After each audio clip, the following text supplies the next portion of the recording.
दोस्तों, आप सबका मेरे चैनल पर एक बार फिर से स्वागत है। आज का हमने टॉपिक लिया है एसी और डीसी में अंतर। यहाँ हम सीखेंगे, जानेंगे एसी और डीसी में बेसिक डिफरेंस क्या होते हैं। चलिए शुरू करते हैं। यहाँ अभी दो ग्राफ दिखाए गए हैं। एक एसी करंट का ग्राफ है जिसमें हम देखेंगे कि एक वेवफॉर्म शो की गई है जिसकी डायरेक्शन टाइम के हिसाब से चेंज हो रही है। यहाँ से ये वेवफॉर्म स्टार्ट हुई है, यहाँ इसका मैग्नीट्यूड मैक्सिमम है, उसके बाद ये धीरे धीरे डिक्रीज़ होके ज़ीरो पे गई है और यहाँ से फिर ये माइनस को जाते हुए इसने अपना पूरा साइकिल कंप्लीट कर लिया है। यानी हम कह सकते हैं कि एसी में एक फ्रीक्वेंसी होती है, ये अपना एक फ्रीक्वेंसी के हिसाब से रिपीट करती है। ये देखिए, ये जो वेवफॉर्म है इसे हम फ्रीक्वेंसी कहते हैं। एक साइकिल यहाँ से शुरू होकर यहाँ तक एक साइकिल कंप्लीट हो जाती है। अब हम देखेंगे डीसी करंट।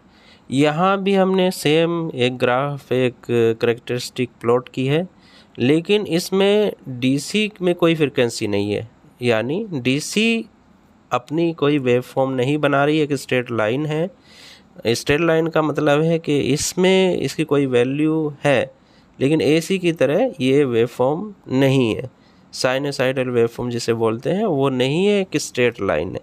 यहाँ ये हम देखेंगे ज़ीरो से, और ये जो स्ट्रेट लाइन है इसे हम डीसी का मैग्नीट्यूड या डीसी के वोल्टेज कह सकते हैं, या डीसी करंट भी बोल सकते हैं। इससे हमें इसका मैग्नीट्यूड पता चलता है। तो इस तरीके से हमने देखा, हम कह सकते हैं कि एसी में एक वेवफॉर्म होती है, एक फ्रीक्वेंसी होती है उसकी वेवफॉर्म में, वो अपनी साइकिल को टाइम के हिसाब से रिपीट करती है। अब हम डिस्कस करेंगे डीसी पावर सिग्नल और एसी पावर सिग्नल। हमने अभी डीसी करंट डिस्कस किया था, उसमें करंट की वेवफॉर्म दिखाई गई थी। यहाँ क्योंकि हम पावर का एक जिक्र कर रहे हैं तो यहाँ वोल्टेज और करंट दोनों को लिया जाएगा। ये देखिएगा, ये दो ग्राफ हैं। इसमें ये रेड कलर से जो शो किया गया है वो करंट का ग्राफ है, और जो ग्रीन से शो किया गया है वो वोल्टेज है। ठीक है। इसमें जो एक टाइम के बाद जब हम वैल्यू अगर बढ़ाएं भी किसी डीसी की, यानी उसका मैग्नीट्यूड बढ़ाएं, उसके वोल्टेज बढ़ाएं, तो एक पर्टिकुलर टाइम के बाद उसकी वोल्टेज और करंट कांस्टेंट हो जाती है, वो वेरी नहीं करती। लेकिन इधर एसी पावर सिग्नल में हम देखेंगे कि जो करंट और वोल्टेज है उनमें एक फेज डिफरेंस भी होता है, और वो टाइम के हिसाब से अपनी साइकिल को रिपीट करती रहती है। वो जितनी बार एक सेकंड में रिपीट करेगी उसे उसकी फ्रीक्वेंसी कहते हैं। यहाँ देखिएगा, ये एसी फ्रीक्वेंसी, ये साइकिल यहाँ से स्टार्ट हुई है, यहाँ से मैं आपको शो कर रहा हूँ, यहाँ से लेके यहाँ तक एक साइकिल इसका कंप्लीट हुआ है। तो इसे हम कहते हैं किसी भी एसी पावर सिग्नल की या एसी वोल्टेज या करंट की फ्रीक्वेंसी। एक दूसरा टर्म हमने यूज़ किया पावर फैक्टर। पावर फैक्टर किसे कहते हैं? जो वोल्टेज और करंट के बीच का जो एंगल होता है, जब हम वेवफॉर्म यहाँ देख रहे हैं, इनके बीच में जो एंगल है उसका जो डिफरेंस है उसे हम पावर फैक्टर कहते हैं। किसी भी पावर की कैलकुलेशन में, एसी पावर की कैलकुलेशन में पावर फैक्टर का मुख्य रोल रहता है। किसी भी पावर की कैलकुलेशन में जब हम एसी सर्किट में पावर का कैलकुलेशन करते हैं।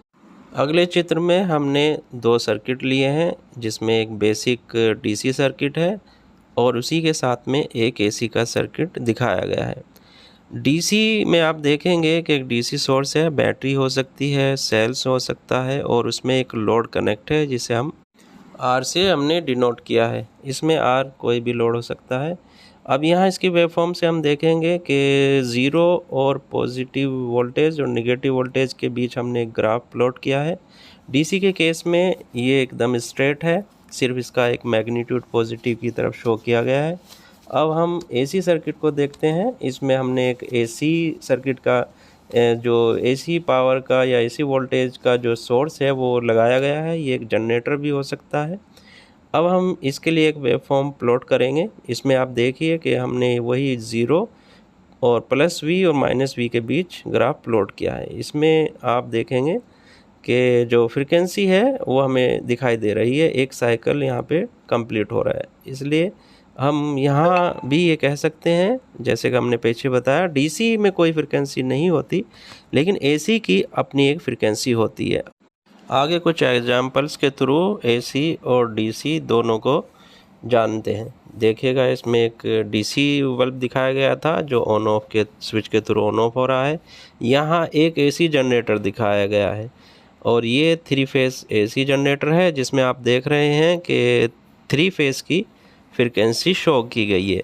यहाँ हमने एक ही फेस की फ्रीक्वेंसी शो की गई है और उसके हिसाब से हमारे जो वोल्टेज का कर्व है वो कैसे चेंज हो रहा है वो दिखाया गया है। यहाँ हम देखेंगे कि मैग्नेटिक फील्ड किस तरीके से चेंज होता है और उसकी जो एसी करंट है वो कैसे जनरेट होती है। ये एक साइकिल है जिसमें हमने दिखाया है कैसे वो ज़ीरो से माइनस की तरफ जा रही है। अब चलिए जानते हैं कि एसी और डीसी करंट में सबसे ज़्यादा ख़तरनाक कौन सा होता है, एसी या डीसी। इन्हें कुछ चित्रों के थ्रू हम जानने की कोशिश करेंगे।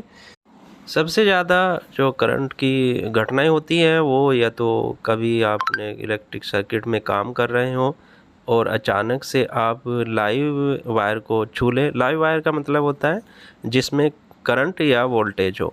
इस चित्र में हम देखेंगे कि एक वायरमैन है जिसका हाथ टच हो गया है।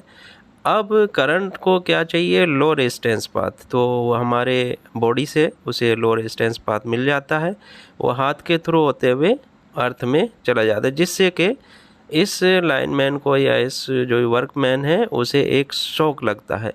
इसी को हम करंट लगना कहते हैं। अब दूसरा एग्जांपल देखिए, इसमें एक लाइनमैन है जो काम कर रहा है, लेकिन एक वो कंडक्टर ऊपर से ब्रेक होता है और वो इसके हाथ से टच हो जाता है। अब इसे जो लो पाथ है वो भी उसी तरह मिलता है, हाथ के थ्रू इसकी बॉडी से होते हुए अर्थ में चला जाता है, इसलिए इसे एक शॉक लगता है जिसे हम बोलते हैं करंट का झटका, वो लगता है। उसकी वजह से इन्हें दिक्कत महसूस होती है। बहुत सी बार ये जो करंट लगना होता है इसकी वजह से इंसान की मृत्यु भी हो जाती है, हार्ट फेल हो जाता है, ब्रेक डाउन हो जाते हैं बॉडी के अंदर। अब हम एक एग्जांपल से और इसे अच्छे से समझने की कोशिश करेंगे। जैसे आपने देखा होगा, अगर कोई चिड़िया किसी कंडक्टर पे 11 kV या 33 kV या फिर आपकी 220 वोल्ट कहीं पे भी कोई लाइव कंडक्टर है उसके ऊपर बैठी है तो उसे शॉक नहीं लगता, जबकि अगर कोई इंसान उसी वायर को छू जाए तो उसे करंट लग जाता है, शॉक लग जाता है। इसके पीछे क्या कारण है? इसके पीछे कारण ये है कि जो चिड़िया कंडक्टर के ऊपर बैठी है वो कहीं भी अर्थ से टच नहीं है और एक सर्किट को कंप्लीट होने के लिए जहाँ भी लोएस्ट रेजिस्टेंस पाथ मिलेगा वो है वहीं से करंट फ्लो होगा। इस केस में हम देखेंगे कि लोड के थ्रू यहाँ जाके ये सर्किट कंप्लीट हो जाता है। अब इसी केस में अगर हम देखें, एक इंसान ने ये कंडक्टर टच कर दिया है तो उसको करंट लगता है। उसका रीज़न यही है कि उसका पैर अर्थ के थ्रू अर्थ है और जो हमारा सर्किट है वो इंसान की बॉडी के थ्रू उसे रेजिस्टेंस कम मिलता है और इस तरीके से ये इसका सर्किट कंप्लीट हो जाता है। तो जो करंट कंडक्टर के थ्रू फ्लो होना था वो अब इस इंसान की बॉडी के अंदर से फ्लो होता है। अब चलिए कुछ फिगर के थ्रू हम देखते हैं कि क्या कंडीशंस होती हैं, कैसा महसूस होता है जब करंट लगता है।